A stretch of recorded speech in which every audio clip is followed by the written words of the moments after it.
Hi friends, ఈరోజు healthy అయిన కొత్తిమీర రసం ఎలా తయారు చేయాలో చూద్దాం. ఫస్ట్ ఒక మిక్సీ జార్ తీసుకొని 2 చిన్న పచ్చిమిరపకాయలు వేసుకోవాలండి. దాంట్లో కొంచెం జీలకర్ర వేసుకోవాలి, 6 ఇంచు అల్లం ముక్కలు వేసుకోవాలండి.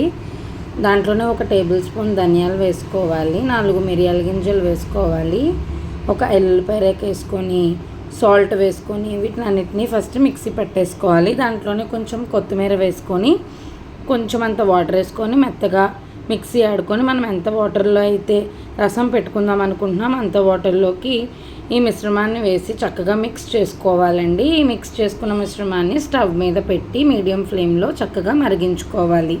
ఈ మరిగిన చారుకి మనం పోపు పెట్టుకుందామండి. ఆయిల్ వేసుకొని ఆయిల్ హీట్ ఎక్కాక పోపు గింజలు కరివేపాకు వేసుకోవాలి. దీంట్లోనే కొంచెం పసుపు వేసుకొని వేగిన పోపుని మొత్తం రసంలో వేసేసి మొత్తం కలిపేసుకోవడమే.